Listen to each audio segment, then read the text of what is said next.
예, 돌팔입니다.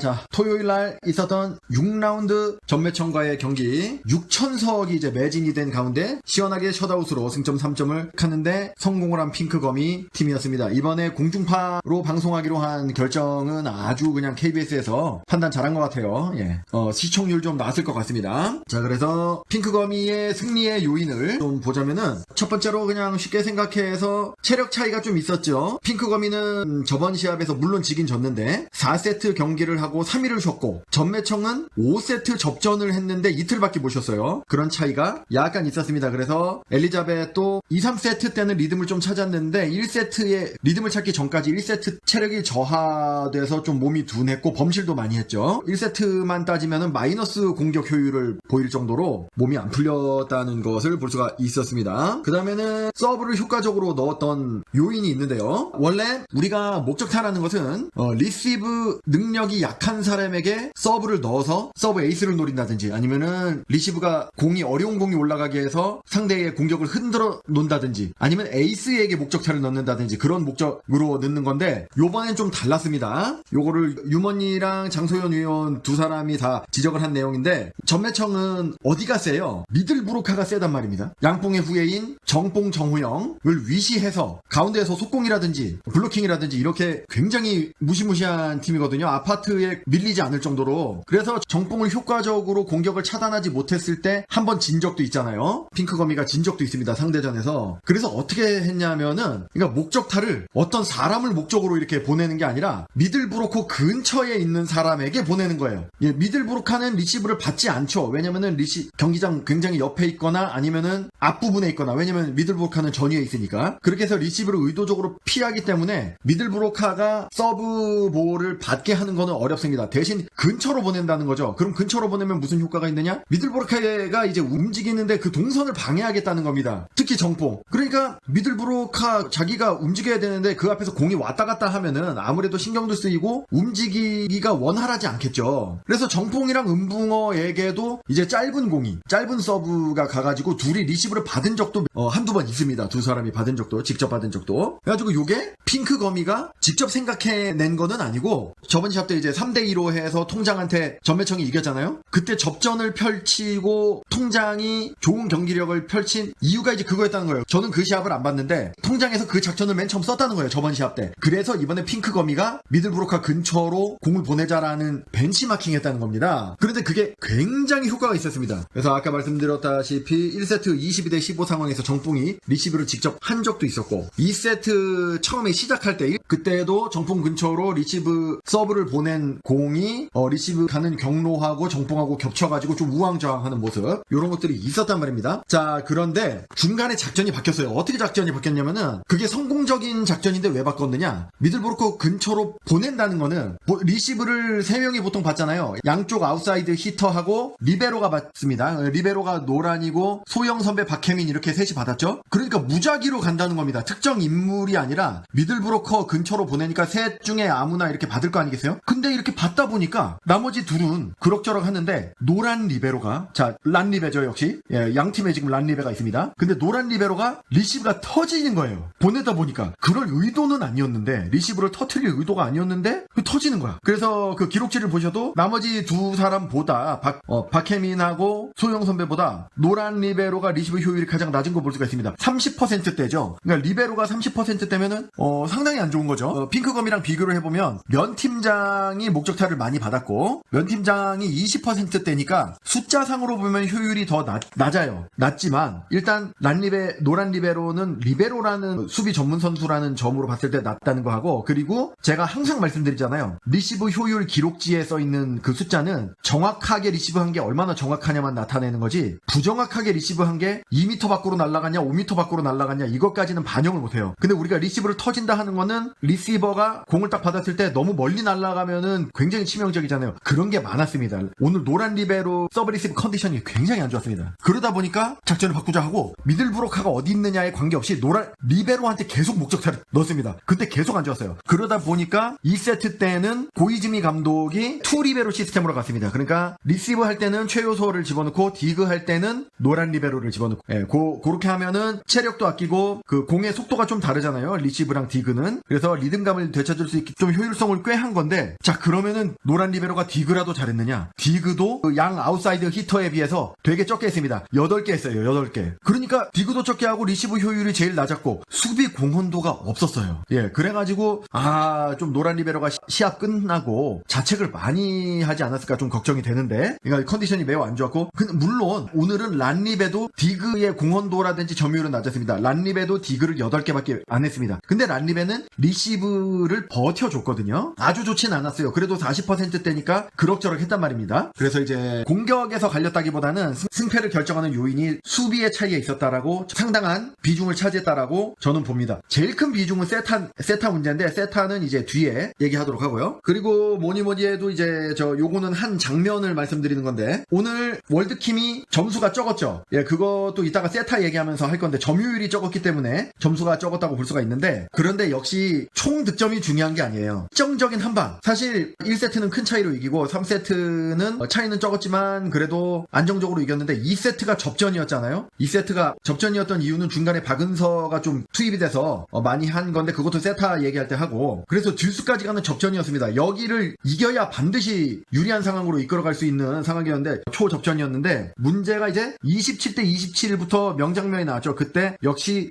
이번에 복덩 이원정 선생이 의도적으로 월드킴에게 좀 안 준 게 있거든요. 예, 상대의 허를 찌르기 위해서. 그래도 듀스 상황이면은 안 줄 수가 없잖아요. 그래서 믿고 올려주니, 역시 듀스 상황은 킴이었습니다. 바로 이제 이동시간 차로 28점을 만들어내고 세트 포인트가 또 갔는데, 거기서 복덩이가 월드킴을 선택할 수밖에 없듯이, 그런 중요한 상황에서 염치기는 어쩔 수 없이 엘리자베스를 선택할 수밖에 없겠죠. 근데 이제 그때가 생각나는 장면이었습니다. 저번 라운드 때, 그때도 아마 두 번째 세트인가, 하여간 매치 포인트는 아니고 세트 포인트였을 때 염치기가 토스를 약간 번실성으로 너무 저 안테나 바깥으로 줘가지고 코스를 미리 읽은 월드킴이 엘리자벳의 강공을 미리 자리를 잡고 블로킹을 해서 세트를 끝냈지 않습니까? 이번 시합에서 그때가 생각이 나더라고. 근데 이번에는 그때 그런 일이 있어서인지 염치기가 이번에는 굉장히 잘 줬습니다. 토스를 엄청나게 잘 줬어요. 이거는 뭐 완전히 그냥 엘리자벳의 공격력을 완전히 살릴 수 있는 토스였는데, 그럼에도 불구하고 월드킴이 미리 공격 루트를 예상하고 자리를 잡고 블로킹을 성공을 해서 2세트 포인트를 가져왔습니다. 어떻게 그걸 예측한 거냐면은, 자세히 보시면은 염치기의 토스의 길이가 너무 적절했기 때문에, 그러면 엘리자베스가 공격 루트를 여러 곳으로 할 수 있었어요. 그러니까 직선으로 때릴 수도 있고 대각으로 때릴 수도 있고, 앵글샷까지는 어렵다 하더라도 대각이라든지 또는 코트 중앙 쪽으로 아주 다양하게 공격을 할 수 있는 선택지가 있었습니다. 그런데 지금 자세히 보시면은, 자 월드킴이 안테나하고 그런 직선 쪽을 완전히 비워두고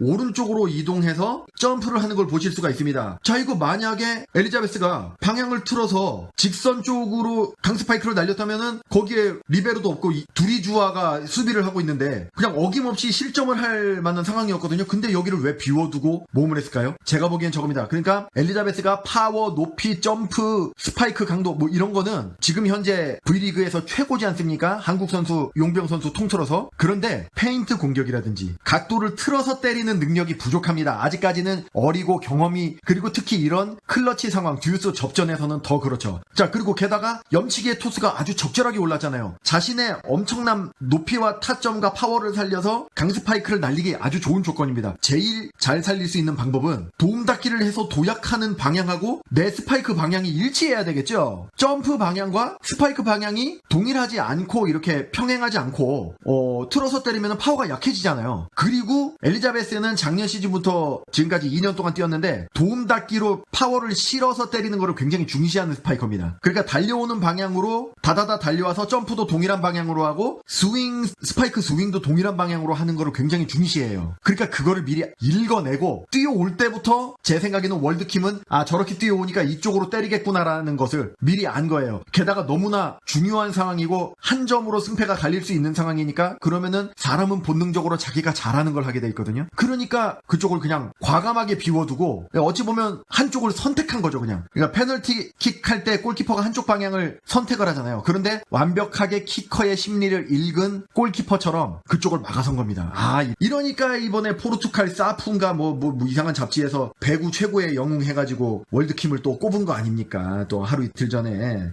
그런 거. 그리고 이제 5번째 요인으로는 저거라고 봐야죠. 3세트 때 면 팀장의 활약이 엄청나게 두드러졌지 않습니까? 그래가지고 면 팀장이 리시브 효율은 낮았지만 그래도 흔들리지 않고 평소처럼 많이 막 서브 에이스를 허용하기도 하고 뭐 그런 게 있긴 있었지만은 대부분은 버텨서 그냥 대충 올라가게라도 이제 만들어줘서 수비에도 공헌을 했으면서 이동시간차 달려가기 이런 거 그 장기 있잖아요. 면팀장의 장기를 10분 잘 활용해서 득점을 많이 했고 그리고 쳐내기의 여왕이라는 거를 이번 시합에서 입증했습니다. 다 쳐내 그냥. 어차피 승산이 없어요. 그 블로킹이 엄청 강력하지 않습니까? 전매청 팀은 미들브로카가 굉장히 강력하고 높이가 높기 때문에 면팀장의 신장으로는 스파이크로 뭐 어디 꽂을 수가 없어요. 그래서 이동시간차를 이용해서 빈자리를 공략하든가 아니면 여의치 않을 때는 그냥 홈런 쳐가지고 그냥 상대 팔 맞춰서 그냥 나가게 하는 거 이런 걸로 득점 공헌도가 굉장히 높았다 이런 게 있고요. Dr. Quacks in the Volleyball Magazine. 자 그러면은 마지막 요인으로는 이제 당연히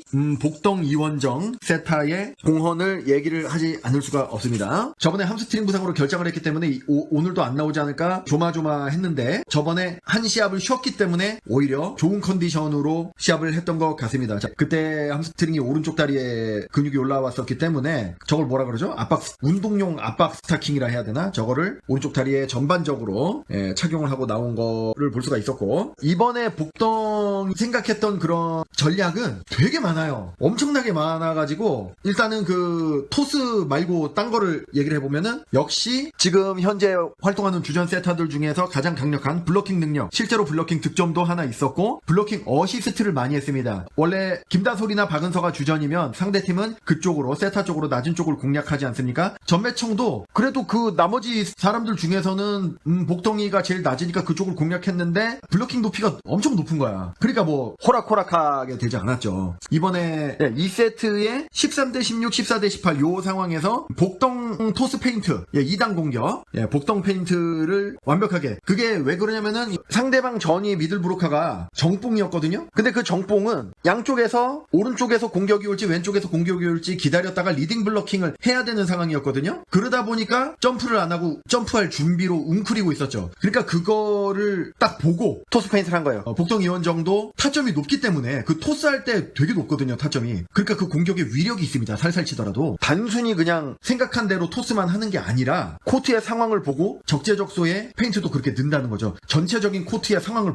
판단한 다음에 플레이에 반영을 하니까 이게 그게 이제 다른 김다솔이나 박은서에게는 없는 능력이거든요. 그런 게 있었다. 그리고 본격적으로 토스와 게임 운영에 대해서 얘기를 하면은 전매청은 당연히 일단 가장 중심이 되는 플레이어가 핑크거미에서는 월드킴이니까 월드킴을 철저히 맞고 정뽕도 웬만하면은 월드킴 쪽으로 미리 가려는 준비를 한다든가 이런 식으로 했습니다. 게다가 또 뭐 있어요? 지난 6라운드 동안 나온 통계가 있잖아요. 배구는 확률의 스포츠이기 때문에 통계를 굉장히 중시합니다. 김다솔이 나왔을 때는 옐레나 점유율이 높고 복동이가 출전했을 때는 월드킴의 점유율이 높습니다. 그러니까 더더욱더 월드킴을 막아야 된다는 거죠. 근데 이번에는 복동이는 월드킴을 미끼로 썼습니다. 월드킴에게 블러킹이라든지 그런 디그 수비 위치들이 집중돼 있을 때 오히려 옐레나랑 미들브로 카드를 허를 찔러가지고 공격 옵션으로 사용을 했다는 것이죠. 점유율이 지금 보시다시피 통계 기록치를 보시면은 월드킴 점유율이 낮아요. 야, 이거는 진짜 물론 복덩이의 단독 생각이라고 볼 수는 없고 당연히 의논을 했겠지.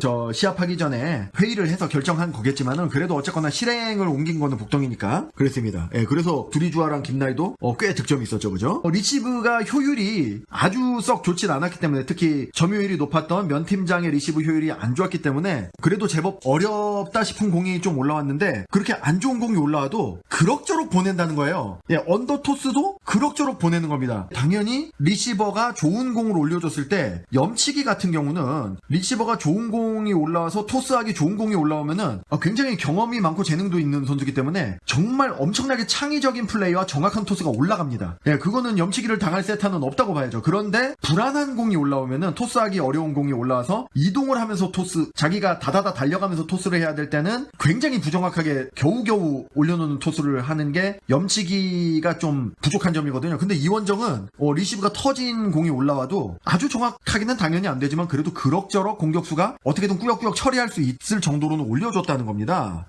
그런 거에 의해서 또 세터 대결에서도 조금 우위를 점했다. 그리고 코트를 이렇게 또 좀 보는 능력이 낮은 쪽으로 그거는 이거는 뭐 기본이긴 한데 기본인데 어쨌거나 잘 활용을 했습니다. 그래서 3세트 5대4 5대5 근처에도 보면은 이 전매청이 대부분 블로킹이 이제 높긴 하지만 두 사람 이제 염치기 또는 소영 선배 요 두 사람이 블로킹 높이가 편에 속하잖아요. 그러니까 5대4 5대5 근처에서도 염치기가 있는 낮은 쪽으로 토스를 이렇게 장면, 그리고 3세트 테크니컬 직전에 역시 소영 선배가 낮으니까 그런 쪽으로 토스하는 장면, 예, 낮은 쪽을 잘 이용했다. 그래서 2세트 때 근데 위기가 왔지 않습니까? 월드킴이 그 위기를 잘 해결하긴 했지만 그래도 위기가 났단 말입니다. 그 중요한 이유가 15대 20에서 이제 큰 점수차로 물론 이기긴 있었죠. 그때 박은서가 투입이 됩니다. 이때 왜 넣었을까라고 생각하시는 분들이 많았을 텐데 이제 1세트 때도 한 번 나왔더라고요. 마지막 세트 포인트 때 나와가지고 몰랐는데 한 번 나왔고 두 번 나왔어요. 근데 그때 박은서가 아무래도 운영이 미숙하기 때문에 토스라든지 우르르 따라잡혔어요. 예, 그래서 한 1, 2점 차이로